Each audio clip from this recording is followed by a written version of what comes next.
পৃথিবীতে যত মানুষ আছে সমস্ত মানুষের মাঝে আপনি শ্রেষ্ঠ আবেদ হতে চান, মানে শ্রেষ্ঠ ইবাদত গুজার। তো শ্রেষ্ঠ ইবাদত গুজার হওয়ার শ্রেষ্ঠ উপায় পাপ না করা। শ্রেষ্ঠ ইবাদত গুজার হওয়ার শ্রেষ্ঠ উপায় পাপ না করা। দলিল তিরমিজি হাদিসের কিতাব 2305 নম্বর হাদিস।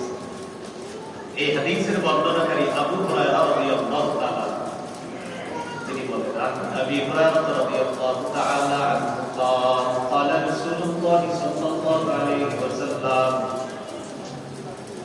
من يأخذ عني هؤلاء الكلمات فيعمل بهن أو يعلم من يعمل بهن.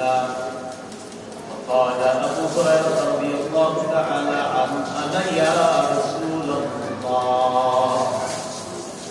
رسول الله صلى الله عليه وسلم একদিন একটা ঘোষণা করলেন, খুব গুরুত্বপূর্ণ ঘোষণা। নবীজি বললেন, কে আছো আমার এই কথাগুলা গ্রহণ করবা? কথাগুলা গ্রহণ করার পর নিজে আমল করবা, অথবা এমন কাউকে কথাগুলা শিখিয়ে দিবা যে আমল করবে।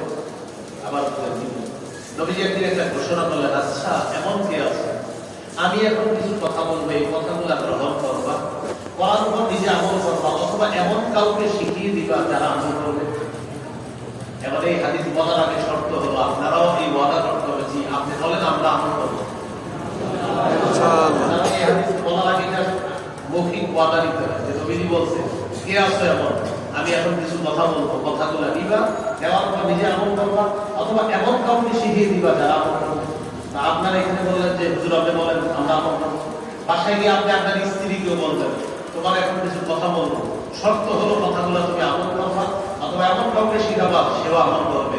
যদি এই ওয়াদা করো তাহলে বলতে পারি এটা আপনি আপনার বিবিধ বলবেন। আবু হুরায়রা রাদিয়াল্লাহু তাআলা আনহু বলে, হুজুর আমি আপনার কথাগুলো গ্রহণ করবো, নিজে আমল করবো, এমন কাউকে শিখিয়ে দিব যারা আমল করবে। আবু হুরায়রা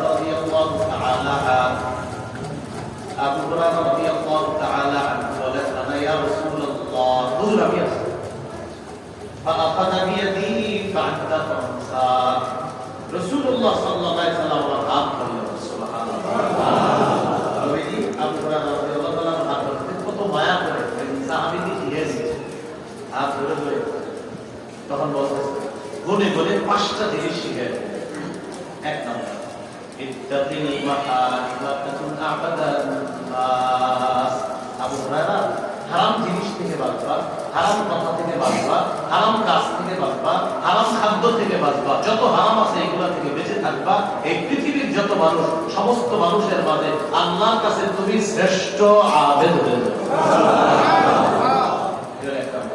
হারাম থেকে বাঁচবা, তাহলে হারাম কথা বলা যাবে না, হারাম কাজ করা যাবে না, হারাম খাদ্য খাওয়া যাবে না, টোটাল হারাম থেকে বেঁচে থাকা, এটা হলো একটা। 2 নম্বর,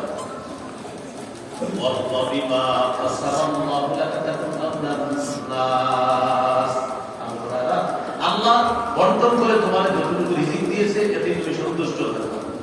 আল্লাহ তোমার ভাগ্যে যতটুকু রিজিক রেখেছেন এতটুকুই তুমি সন্তুষ্ট থাকো।